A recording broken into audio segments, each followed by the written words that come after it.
भगवान के लिए कहा गोस्वामी जी ने, कोमल चित अति दीन दयाला, कारण बिनु रघुनाथ कृपाला। अकारण कृपा करते हैं परमात्मा। तो ऐसे परमात्मा को कभी क्रोध होने का कारण ही नहीं बनता। उनको क्रोध कभी होता नहीं, कभी आता ही नहीं क्रोध। रामचरितमानस में जो बात केवट ने राम जी को कही, उसने कहा कि मैं आपका मर्म जानता हूं। कहा तुम्हारा मर्म मैं जाना, मैं आपका मर्म जानता हूं। तो वो कौन सा मर्म जानता? वो यही तो मर्म जानता था, भगवान को क्रोध नहीं आता। मैं कुछ भी करूं, शरत करूं, भगवान की बात न मानूं, जल्दी नाव में न बिठाऊं, भगवान को क्रोध नहीं आएगा। लेकिन ऐसे अकारण कृपा करने वाले ईश्वर को भी क्रोध आता है।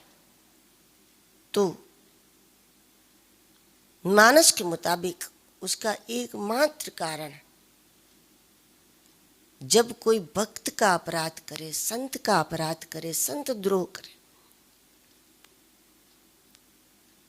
तो संत को तो क्रोध होगा नहीं, क्योंकि स्वभाव से संत भगवंत होता है। दिखने में अलग होता है भक्त और भगवान, लेकिन स्वभाव में भक्त भी तो भगवान है। इसलिए अपने अपराधी पर उसको क्रोध नहीं आता।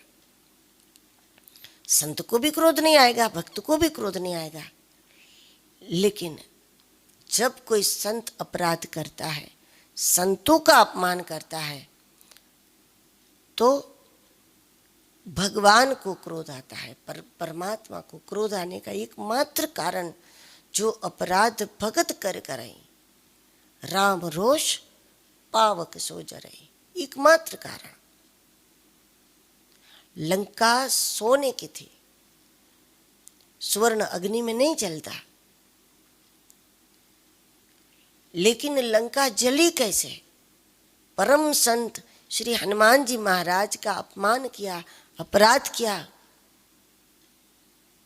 उन पर पत्थर आदि फेंके, तो इसी का नतीजा यह हुआ, भगवान के क्रोध में जली है लंका। होलिका को वरदान था, आग उसको नहीं जला सकती थी, तो फिर कैसे जल गई? परम संत प्रहलाद जी का अपराध करने के कारण भगवान की क्रोधाग्नि में वो जली। तो परमात्मा को वैसे कभी क्रोध नहीं आता। ईश्वर के अपने अपराधी पर ईश्वर कभी क्रोध नहीं करते, माफ ही करते हैं। लेकिन उनके भजने वाले, उनके आश्रित जनों का अपराध करें तो भगवान को क्रोध आता है, और वो भगवान की क्रोधाग्नि में समाप्त हो जाता है।